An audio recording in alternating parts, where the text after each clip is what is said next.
histology of the small intestine. The learning objectives are that at the end of this lecture, the students should be able to identify the microstructure of the small intestine, identify the typical structures of small intestine, differentiate the different parts of the small intestine, that is the duodenum, jejunum, and the ileum, and describe these structures in detail. So, let's just do a bit about the gross anatomy of the small intestine. It has three parts: the duodenum, the jejunum, and the ileum. Basically, the function of the small intestine is continuation, completion of digestion that is initiated in the oral cavity and the stomach of food products, that is the chyme, by chemical and enzyme produced in the liver and pancreas and the cells of its own mucosa. Then, selective absorption of nutrients into the blood and the lymph capillaries, transportation of this chyme and digestive waste material into the large intestine, and finally, the release of different hormones into the bloodstream to regulate the secretory function and motility of the digestive organs. Okay, so like any other part of the GIT, the innermost layer is the mucosa. This mucosa is thrown into folds called the plica circularis. This is a plica circularis.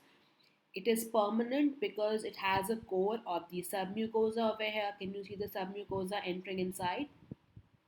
Now, this allows the passage of the contents to slow down and increase the surface area for absorption. And this increase in surface area is further increased by the presence of the finger-like projections called the mucosal villi. And these plica circularis are covered by numerous villi. These are finger-like projections over here, numerous villi. Between them, we can see the intervillous space. On the surface epithelium, you can see the surface epithelium, the goblet cells are present that are secreting mucus that lubricates, coats, protects the intestinal surface from the corrosive action of the digestive enzymes and chemicals. The outer glycocalyx coat on the absorptive cells do not protect, not only protects the intestinal surface from digestion, but it also contains numerous enzymes required for the terminal digestion of the food products, and these enzymes are produced by the absorptive epithelial cells. Absorption of nutrients in the small intestine into the cell interior occurs via diffusion, facilitated diffusion, osmosis, and active transport. The intestinal cells absorb amino acid, glucose, and fatty acids. That is the end products of protein, carbohydrate, and fat digestion, respectively.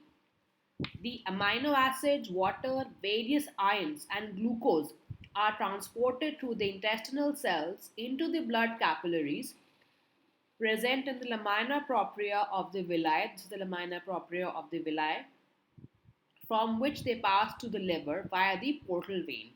The portal vein you must have done in your theory lectures. So most of the long chain fatty acids and the monoglycerides, however, they are not entering inside the capillaries, but instead they are entering into the blind end lymphatic channels called the lacteals. These are your lacteals. This is lacteal. Lacteal is these spaces, and the presence of smooth muscle fibers in these villi causes contraction of the villi and moves the contents of the lacteals inside from the villus to the larger lymph nodes over here, lymph vessels in the submucosa, and into finally the mesenteries. So the surface area of the mucous membrane of the intestine is quite extensive to allow adequate food absorption, and this is achieved by the following. There is considerable length of the intestine, it is huge, long, the presence of numerous circular folds in the mucosa called the villi, the presence of these finger-like projections called the villi that project into the surface from the mucosa into the lumen, the presence of numerous depressions or crypt, we'll come to the crypt later on, that are invading lamina propria, and the presence of the microvilli on the luminal surface of the cells lining the mucosa. So we can see over here, these are the three regions, and then we can see these folds over here. These are the plica circularis, which are the also called the valves of Kerckring, and they are permanent folds, and it has a mucosal core. This is the mucosal core here. So this is your villus finger-like projections. Okay, and over the villus we have the microvilli.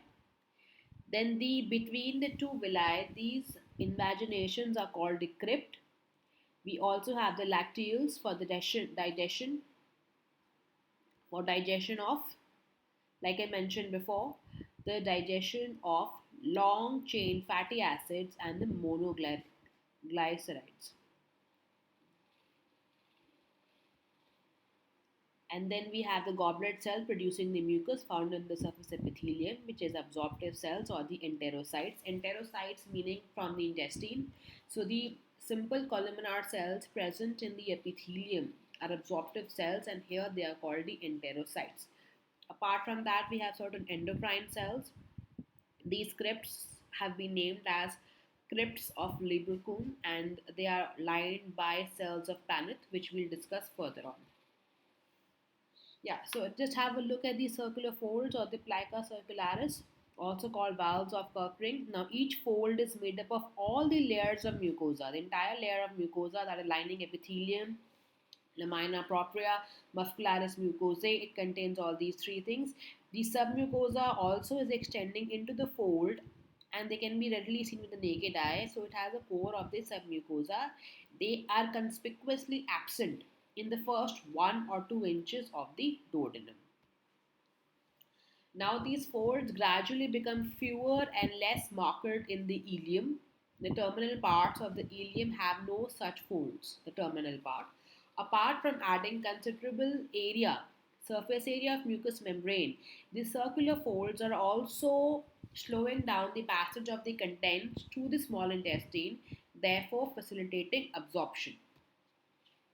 So here we see these are your finger-like projections, mucosal projection formed by loose connective tissue here. This is the core forming the loose connective tissue. Lamina propria will contain fenestrated capillaries, right? Smooth muscle fibers and the lymphatics are called the blind end lacteals. The surface of the villi are lined by columnar cell with striated border and few goblet cells. Here, right? So we can see the surface epithelium over here. Now, the villi are typically finger-like projections consisting of core of reticular tissue covered by surface epithelium. These these are your smooth muscle fibers, okay, but the core is formed by the delicate reticular tissue, not very clearly seen over here. The connective tissue core contains numerous blood capillaries forming a plexus. So these are your blood capillaries over here. And then the endothelium lining the capillaries is fenestrated simply because it allows rapid absorption of the nutrients into the bloodstream. Each villus of finger-like projection contains the central lymphatic vessel called the lacteal. This is the lacteal, very, very important. Distally, the lacteal will end blindly near the tip of the villus. This is the tip of the villus. And proximally, it ends in a plexus of lymphatic vessels present inside the lamina propria. Occasionally, the lacteal may be double, and some muscle fibers derived from here, from the muscularis mucosa, are extending onto the villus core. This is your smooth muscle cell from the muscularis mucosae. So coming to the intestinal glands or the crypt of Lieberkühn, which are permanent mucosal infoldings. The plica circularis was outfolding, permanent. Okay, so this is your plica circularis. Between them, we have invagination of the epithelium forming the crypt. This crypt is called the crypt of Lieberkühn, which is nothing but the intestinal gland. So the crypt epithelium will contain enterocytes. Enterocytes are nothing but simple columnar absorptive cells modified in the small intestine. Goblet cells, the goblet cells producing mucus.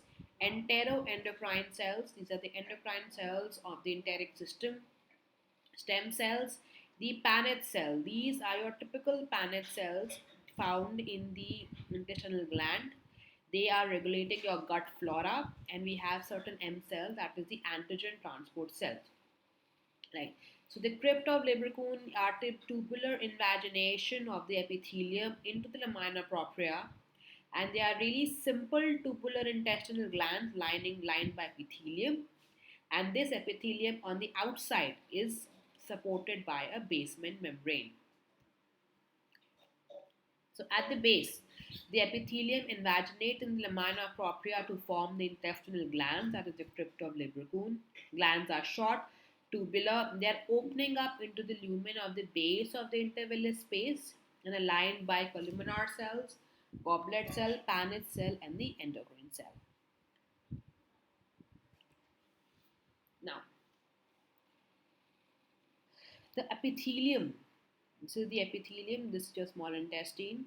It's a plica circularis, permanent folds. This is the mucosal layer. It has a submucosal core, muscularis mucosae. The one villus, the finger-like projection, will contain a lacteal, the central lacteal, artery, vein, lymphatic duct. Very, very important. These are your crypt of Leberkuhn. So the epithelium covering the villi, areas of the mucosal surface intervening between them, basically will contain predominantly columnar cells that are specialized for absorption. And these cells are only called your enterocytes. And scattered amongst the columnar cells are the mucus secreting goblet cells. The cells lining the crypts are predominantly undifferentiated. We have already spoken about them. They are multiplying to give rise to absorptive columnar cells and to goblet cell. Near the base of the crypt, we know that we have the Paneth cells that are basically secreting enzymes. The endocrine cells are also present, and they are membrane bound granule cells filled with various neuroactive peptides. Here, so very important cells of the intestine. These columnar cells are basically modified here to form the absorptive columnar cells. Then the other one is the goblet cell. We can see this is the goblet cell. It is lightly stained and it is open. It opens into the lumen. These are your Paneth cells. Then we have certain enteroendocrine cells and undifferentiated cells.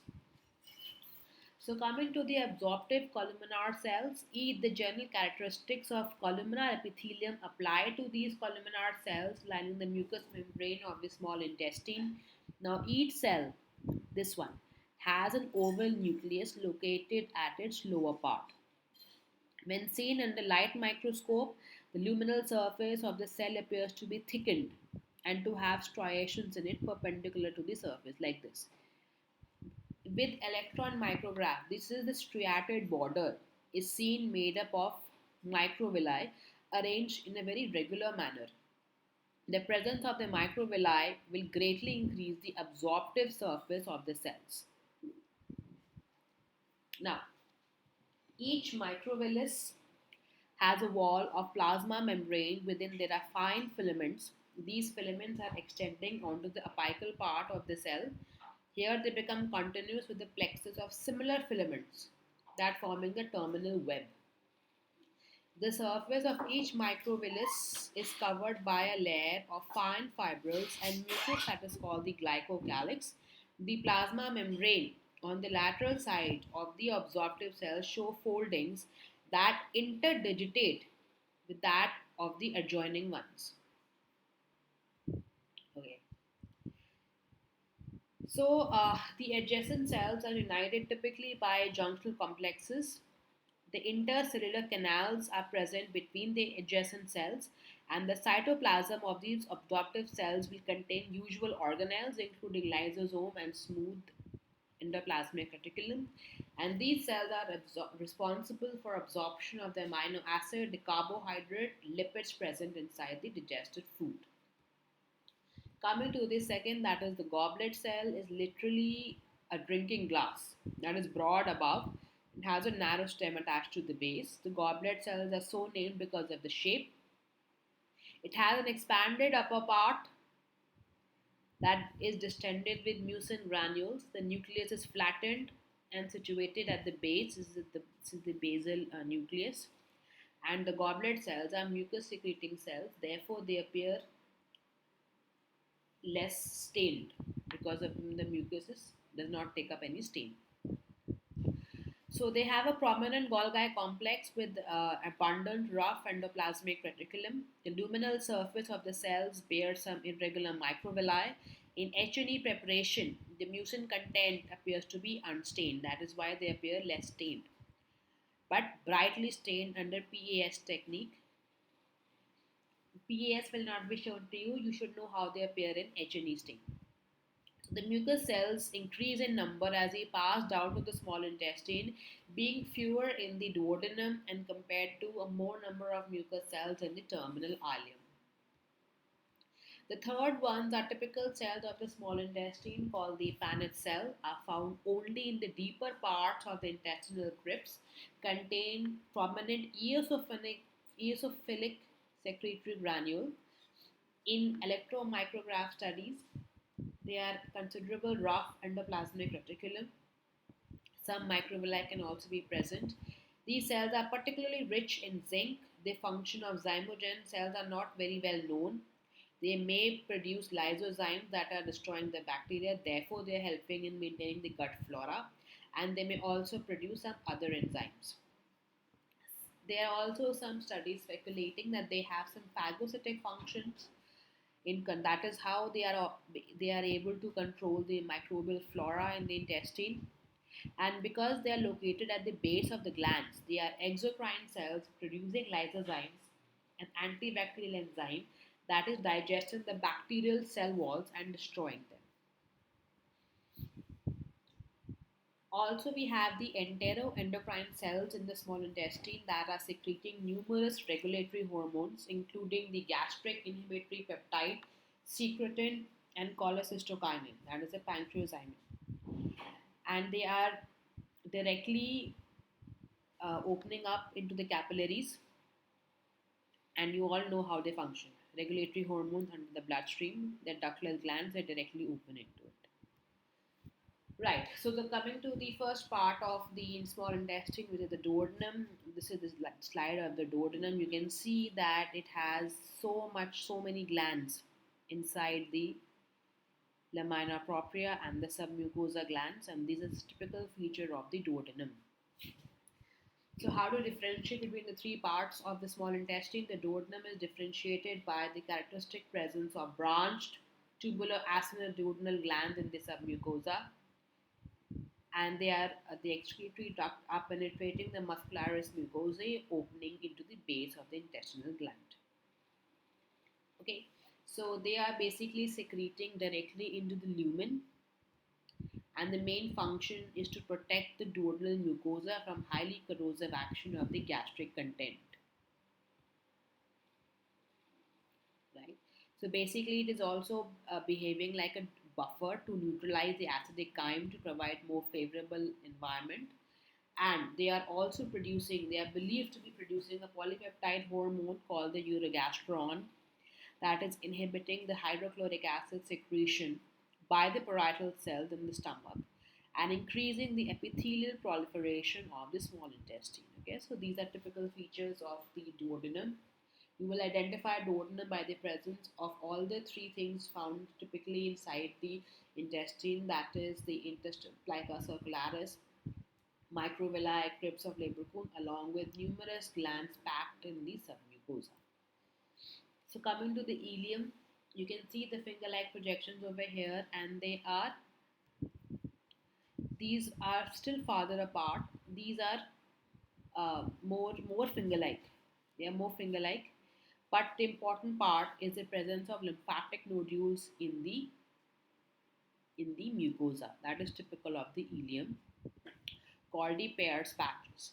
So the lamina propria and submucosa will contain large lymphoid aggregates called the Peyer's patches. Overlying these lymphatic patches are specialized epithelial cells called the M cells. The cell membrane of these M cells show deep invagination that contain both the macrophage and the lymphocyte. So this is where the fighting of the antimicrobial is happening. So these are the three parts of the small intestine. This is the duodenum, characterized by the presence of Brunner's gland in the submucosa. The jejunum has the typical features of the small intestine mentioned, and the ileum typically contains large lymphocyte aggregates. So, to summarize, the small intestine is a long convoluted tube divided into duodenum, jejunum, and ileum. Duodenum is the shortest segment with broad, tall, and numerous villi. Digastric contains and absorbs nutrients into blood capillaries and the lymphatic lacteals. It transports chyme, waste product to the large intestine, releases several hormones. Now, long chain fatty acids are transported by the lymphatic lacteals.